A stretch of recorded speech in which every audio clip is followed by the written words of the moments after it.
Bon, allez, on avance. Le conseil de classe du PSG, donc, on va commencer, Raphaël, par Warren Zaïre-Emery. Qui a été plutôt un bon élève, Virginie, avec cette équipe du Paris Saint-Germain, qui a joué en position de latéral droit, avec l'absence d'Achraf Hakimi. Il a touché beaucoup de ballons, 85 ballons touchés. Il a eu des opportunités. Il a remporté la majorité de ses duels. Il a réussi la majorité de ses tacles. La note de 7 sur 10 dans le journal L'équipe. Et quand on prend les notes qu'il a reçues dans le journal L'équipe sur les 5 derniers matchs, toutes compétitions confondues, à part le match contre Monaco, il est revenu en grande forme, Warren Zaïre-Emery, que ce soit latéral ou milieu de terrain. Voyons ensemble les appréciations de nos chers chroniqueurs. Benoît Tremoulinas a dit sérieux. Félicitations pour Jérôme Alonso et pour Joe Castaldi. Et crac pour Yohan Ryu. Alors crac. Crac. Non mais c'est un coup de cœur depuis des mois, depuis le début en fait. Parce que là, il joue comme un poste qui n'est pas le sien. Et grâce à l'intelligence avec Luis Enrique, cette relation, Luis Enrique qui l'a mis, parce qu'il y avait de la concurrence, l'avait mis là pour apprendre également un nouveau poste, pour apprendre le positionnement. Et hier soir, mais il dégage une assurance. Il est sûr de lui, il est sûr de son football, il est sûr de ses coéquipiers. Il est exceptionnel parce que n'oublions pas, c'est comme un milieu. Et moi, ce que j'ai adoré, c'est comment sa période un petit peu grise qu'il avait vécue après sa blessure, il perd sa place de titulaire, il n'a jamais fait la gueule, il a travaillé, et on l'a jamais vu dans le comportement, il s'est jamais laissé aller. Et au contraire, c'est rare quand même, il a même progressé en étant sur le banc, en regardant les autres. Et je trouve que même, pourquoi pas en équipe de France. Non mais c'est quelqu'un, il n'y a pas de toit, il a que le ciel comme limite, ce garçon. Et il est épatant, il est incroyable. Et on pouvait comme se dire, il n'y a pas Hakimi, sans Hakimi, on fait très bien la maille avec ce garçon-là. Hyper intelligent, l'intelligence de jeu, l'intelligence situationnelle, l'intelligence émotive, exceptionnelle. Jérôme, rien à rajouter visiblement, il a tout dit. L'archétype du joueur extraordinairement intelligent, qui s'adapte, qui est forcément avec la tête bien faite pour passer par là où il est passé et refaire ça aujourd'hui. Son passage chez les Espoirs, Mais là, on a l'impression qu'il a retrouvé son meilleur niveau. Il a renoncé à rien. Et ça peut mettre une solution comme arrière droit en équipe de France. Pour les Bleus, absolument. À ce niveau-là, Germain quand même. Oui, j'ai vu, très sobre Benoît, sérieux. Non, il lui a manqué peut-être une passe D ou un but pour avoir les félicitations. Mais Germain, en fait, parce que c'est jamais bon quand on est un peu trimballé à droite à gauche, même si on fait des très bons matchs, parce qu'en fait, quand les titulaires reviennent, on vous met où Sur le banc. Parce que je vois pas un Ruiz ou un Neves sauter, je vois pas un Hakimi sauter aussi. Donc qu'est-ce qu'on en fait? Oui, il est 12e homme aujourd'hui. C'est ça qui est embêtant en fait. C'est le problème. Mais dans cette saison-là où il y aura beaucoup de blessés, ça voilà. C'est le genre de champ le plus utilisé cette saison. Mais il faut saluer sa prestation hier soir, parce qu'il avait un sacré client. Il y avait Nico Williams sur le côté. Il a mis dans sa poche. Donc bravo à lui. Giovanni, un joueur que vous connaissez très bien, Warren Zaïre-Emery. Oui, moi, j'étais un peu inquiet sur le début de match. Je trouve c'est pour ça que je mets félicitations, parce que je trouve que ces 15 premières minutes, elles sont pas bonnes du tout. Il perd des ballons, il se positionne pas bien. Parce qu'on dit qu'il est latéral droit, mais en réalité, il est pas vraiment latéral droit, il vient faire le 4e milieu de terrain, c'est un poste très hybride, c'est pour ça que j'y crois pas du tout en équipe de France où la structure est différente à ce poste-là. Mais ce que j'aime, et notamment ce qui explique son retour au très très haut niveau, c'est le caractère et la personnalité de Warren Zaïre-Emery. C'est un joueur qui se planque jamais en fait, il va toujours dans les zones où ça fait mal physiquement. Honnêtement, c'est un tronc, il bouge pas. Au duel, tous les mecs sautent sur lui, c'est fort. Donc quand on a un joueur qui a cette intelligence, comme l'a rappelé Jérôme, mais aussi ce caractère, parce qu'il faut beaucoup de personnalité pour faire ce qu'il fait, et ça donne un soldat très fiable. Et Luis Enrique lui a rendu hommage en conférence de presse avant la rencontre. On passe à Bradley Barcola. Oui, Bradley Barcola qui a manqué d'efficacité devant le but. On l'a vu dans le résumé avec cette barre transversale qu'il a tapée. Pas de tir cadré, oui, une barre transversale, ce n'est pas comptabilisé comme telle. 2 grosses occasions, 10 ballons perdus, 20% de dribbles réussis sur 5 tentés. Il n'a pas toujours réussi en 1 contre 1 à faire les différences. Il a reçu la note de 5 sur 10 dans le journal L'équipe. Je parlais de manque d'efficacité, on remet à jour cela, mais la saison dernière, il était décisif toutes les 86 minutes. Et cette saison, il est décisif toutes les 182 minutes. Bradley Barcola, voilà, donc moins efficace. On va écouter Luis Enrique qui a défendu son attaquant français, qui n'a pas fait la passe pour Kvara sur la situation où il tape finalement la barre. Écoutez. Quand tu as cette opportunité, il y a un coéquipier mieux positionné, mais ça c'est facile de voir de l'extérieur, comme entraîneur ou comme supporter. Et la chose plus difficile pour un joueur, c'est de voir à cette vélocité, à cette vitesse, les coéquipiers mieux positionnés. Alors Bradley Barcola, c'est frustrant pour Giovanni Castaldi, sera récompensé pour Yohan Ryu, très optimiste, passable pour Jérôme Alonso et numéro 4 pour Benoît Tremoulinas. Giovanni, des petites précisions quant à l'entraîneur.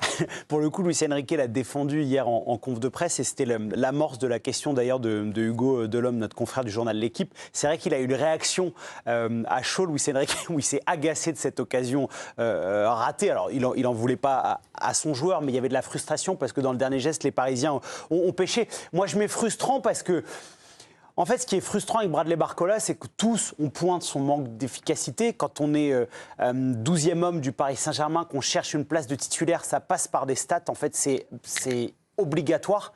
Mais moi, je n'oublie pas tout ce qui fait de bien aussi dans la rencontre, c'est-à-dire que c'est quelqu'un dans le profil qui apporte de la profondeur, ce que ne font pas Désiré Doué, Kvaratskhelia, Seny Mayulu. C'est vraiment quelqu'un qui qui colle la ligne, qui permet à la défense adverse de s'écarter et d'avoir des appels dans le dos. Donc, il y a une intelligence tactique et c'est quelqu'un qui ferme très très bien aussi son couloir. Donc, s'il arrive à être efficace, c'est un joueur total, complet qui devient indispensable. Donc c'est frustrant en fait, parce qu'on a tout pour aimer ce joueur. 4 mois et demi. Ah, mais je suis d'accord. Moi, j'en ai plus assez. J'en ai marre justement, on lui a donné trop de temps. Par rapport, mais justement, le temps qu'il est, Virgile, c'est normal. Et aujourd'hui, il y a tellement de blessés qu'il est aujourd'hui titulaire depuis 4 mois et demi, quasiment à l'attaque du PSG. Mais ce que je vois là, ça ne me suffit plus. C'est-à-dire, il y a le penalty contre l'Atalanta qui n'a pas compté, mais déjà ce soir-là, on avait fait le conseil après. Là-dessus, on m'avait posé quand même beaucoup de questions. Je sais pas, c'est quand même aujourd'hui, il est titulaire de l'attaque d'un des 3 plus grands clubs d'Europe et voire du monde. Et ce que je vois là me suffit pas. Voilà, vous prenez les attaquants titulaires des 4 plus grands clubs du monde ou d'Europe en ce moment, les mecs marquent. Et Bradley marque pas.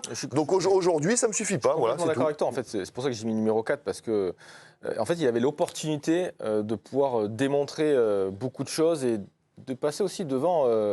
Doué ou Vara ou Dembélé. En fait, même si on est une équipe, on est un groupe, il y a quand même chaque joueur a son ego et il doit aussi démontrer parce qu'il a envie aussi d'être titulaire. Il n'a pas envie d'être ce fameux 12e homme qu'en met aussi Warren Zaïre-Emery. Il avait l'opportunité depuis quelque temps de pouvoir scorer et c'est dommage parce que moi c'est un joueur que j'adore. Moi déjà dès qu'il était à Lyon, on sentait déjà qu'il y avait un fort potentiel. Il est arrivé au PSG, Luis Enrique l'a mis dans de très bonnes conditions, il lui fait énormément confiance.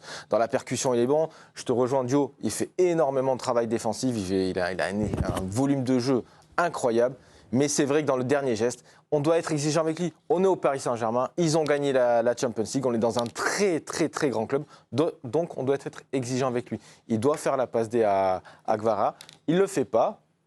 Il veut frapper, il ne marque pas le but, donc forcément, c'est dommageable pour lui. Allez, on avance, on enchaîne avec Désiré Doué. Oui, qui, ça y est, est de retour au Paris Saint-Germain, entre en jeu, une grosse demi-heure intéressante de la part de Désiré Doué, qui, en 30 minutes, a été le joueur du match qui a tenté le plus de dribbles. Voilà, il a tenté de provoquer, il a créé deux occasions, 2 centres également pour Désiré Doué, qui fait son retour avec le PSG. Giovanni Castaldi, pénalisé. Désiré Doué, c'est votre appréciation. Benoît Tremoulinas, on a du manque de rythme, forcément. Jérôme Alonso, encouragement. Et Yohan Ryu, l'essentiel est là. Yohan, je me tourne vers vous. Déjà, le Euro, de le retrouver, de le voir, un match aussi important, dans quand même un contexte, t'es à l'extérieur, c'est compliqué, un stade chaud bouillant. Et bien, encore une fois, les 2 des meilleures occasions du match, c'est lui qui est au cœur de l'action, c'est lui qui fait les passes, c'est lui qui est présent, il fait circuler le ballon. C'est déjà quand même important. Il revient, il ne s'est pas répété, on ne sait jamais d'avoir des rechutes, il est présent. Alors oui, il n'y a pas eu but à la fin, mais ça montre bien que le talent est toujours là, le talent est à l'état brut, ça ne peut être que le début de quelque chose de nouveau. Donc très rassurant, évidemment, et la classe, évidemment, ne s'en va pas, surtout pas au bout d'un mois et demi. Giovanni, pénalisé, c'est-à-dire pour moi, il y a 2 séquences dans son entrée. Il y a la première séquence où il remplace Seny Mayulu, où il est en faux numéro 9, où là, ça se passe très bien. Et après, pour le coup, Luis Enrique fait un choix très étrange. Il fait rentrer Gonzalo Ramos et il laisse Kvaratskhelia à droite et il met Désiré Doué à gauche. Et je pense que l'animation parisienne aurait été meilleure si Désiré Doué, c'est le seul de cette équipe qui est très performant sur le côté droit, et Kvara est bien meilleur quand il est sur le côté gauche. Donc sur les 20 dernières minutes, j'en veux à Luis Enrique d'avoir privé le PSG de Kvara dans sa position naturelle et Désiré Doué dans ce rôle-là qui fait très très bien sur le côté droit. Donc pour moi, on nous a retiré 20 minutes d'un bon Doué. Et on termine par le gardien qui a remplacé Lucas Chevalier, Safonov. Exactement, qui en a eu un un arrêt à faire dans ce match, mais il l'a fait, Safonov. Il y a eu un centre également capté. Il a reçu la note de 6 sur 10 dans le journal de l'équipe. Et oui, on parle de Safonov parce que il y a peut-être une rivalité qui est en train de naître entre Lucas Chevalier et lui. En tout cas, on va surveiller le duel à distance. On a réactualisé le tableau qu'on vous montrait hier sur le nombre de matchs disputés, toutes compétitions confondues avec le Paris Saint-Germain. Plus efficace dans ses arrêts. C'est son 9e clean sheet, là où Lucas Chevalier en a réalisé 8. Jérôme Alonso, c'est vous le gardien. Vous avez dit impeccable. Très vieux, il y a très longtemps. À l'époque du franc. Il y a quelques restes. Impeccable, Safonov alors. Oui, impeccable. Voilà, rien à dire. Non, la séquence est impeccable d'ailleurs. La séquence, je parle de ces 2 matchs. Maintenant, est-ce que ça suffira pour raviver ou pour faire réfléchir Luis Enrique ?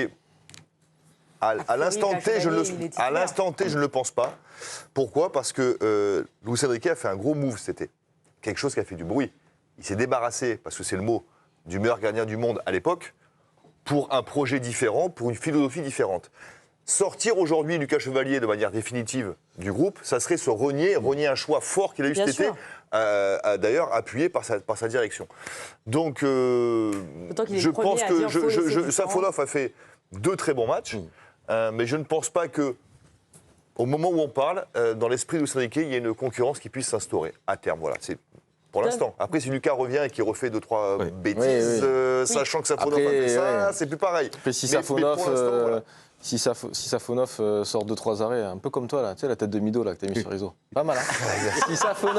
si Safonov, il fait un petit arrêt comme ça, là. Je peux pas la faire, ça, là. Contre Allez, il n'y a qu'un pas, Alicia. Oui, parce que le meilleur joueur du match hier, c'était le gardien adverse, le gardien de Bilbao, Unai Simon. C'est Luis Enrique qui l'a déclaré en conférence de presse. C'était lui le meilleur joueur de la rencontre. Il a été énorme, il a écœuré les Parisiens, comme on a pu le voir avec les images de Raphaël. Meilleure note dans le journal L'Équipe, 8 sur 10.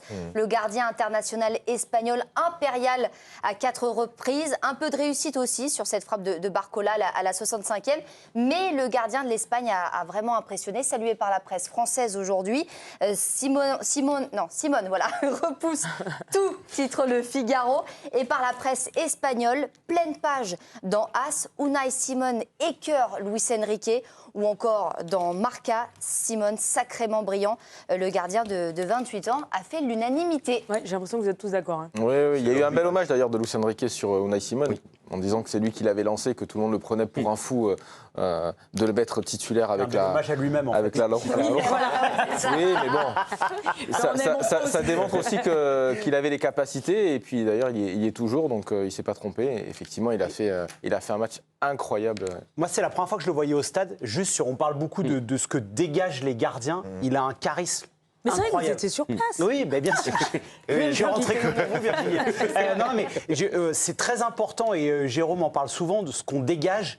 Et lui, il a vraiment du charisme, une autorité naturelle. C'était assez impressionnant.